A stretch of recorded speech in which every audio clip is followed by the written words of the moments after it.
今天晚上我看见的人是奕成，但是抢在奕成前面的是石青红。看来想对书剑不利的，应该有3路人马。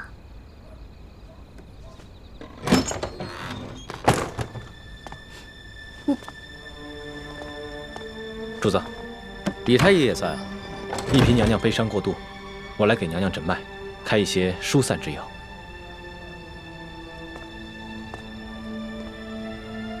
婉心啊，你不要太过伤心了。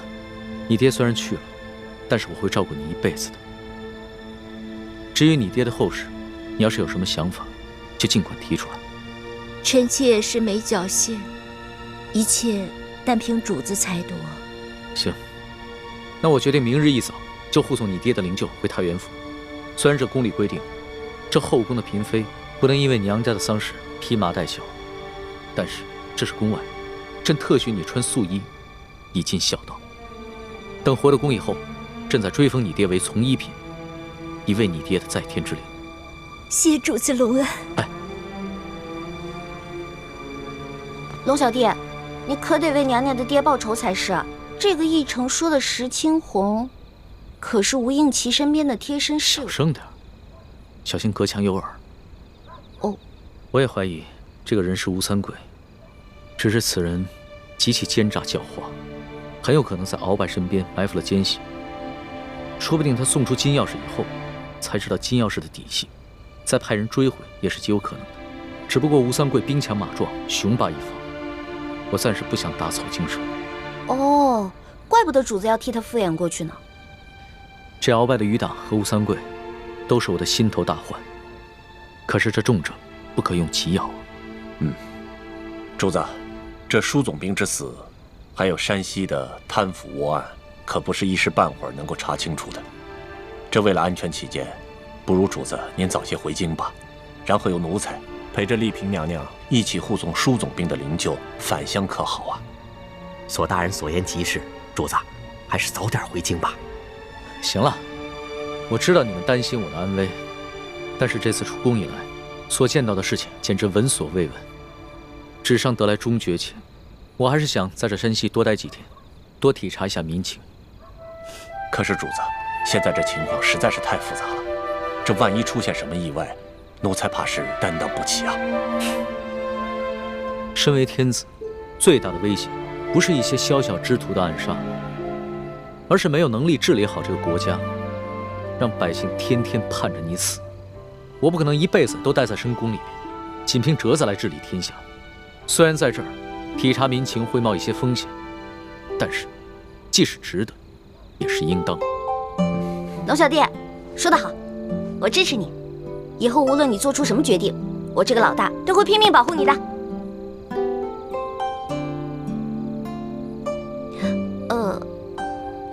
反正龙小弟说过，大清吹牛不上税嘛。老大，你虽然力有不逮，但其心可嘉。你这份情我领了。主子，通宵审案，这天都快亮了，主子还是早点休息吧，保重龙体要紧。我哪还睡得着啊？天一亮，我们就出发吧。这，钦差大人，今天一早，石青红就去了那个奕成的家。听其邻居讲，就在前几日，巡抚衙门的捕头在其家搜出一箱赃银。目前，他的妻儿老小全都入狱了。本钦差明白了，多谢二公子。哎，钦差大人，我无视父子，无论是对皇上还是对朝廷，那都是忠心不二。还望钦差大人回到宫中，在皇上面前多多美言。啊，那是自然。只不过这未被盗的永历帝遗物，就有劳二公子继续送往京城。咱们就此别过，后会有期。后会有期。大人，请上马。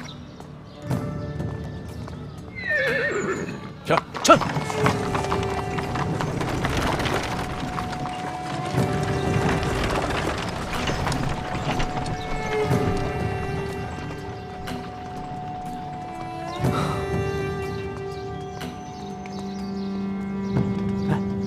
倩影姑娘，不如趁着清晨天气稍凉，我们上路吧。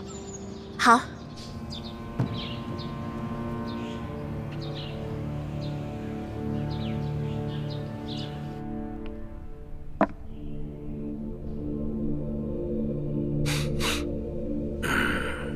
这钦差大人叫龙三，这满朝的官员之中，哪儿来的这号人物啊？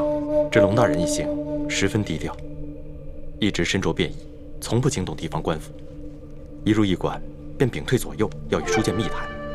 书剑因伤，未说几句便昏迷过去。驿丞原想在夜里投毒，结果了书剑，可没想到被平西王府的人抢了先。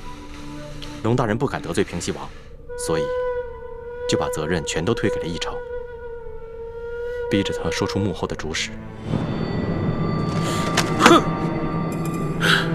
这不是自己给自己找麻烦吗？啊！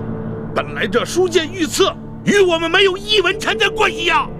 本想着这次可以除却我这眼中钉，现在可倒好，这屎盆子全都扣到咱们自己脑袋上了。大人，驿丞知道自己把事情办砸了，怕连累妻儿老小，已经服毒自尽，并未供出大人。我告诉你，若是此事深查的话，那还查不出来这驿丞的一家老小是咱们抓的？这龙大人一看还不明白？现在急也没什么用了，依我看呢，咱们只能是一口咬定，这驿丞的妻儿老小是窝藏赃款，咱们是秉公办案，只要不让这个钦差找到证据证明书剑的死跟驿丞有关，那他就根本奈何不了咱们。但愿吧，但愿这个钦差大臣跟以往是一样的，是一个懂规矩、好说话的。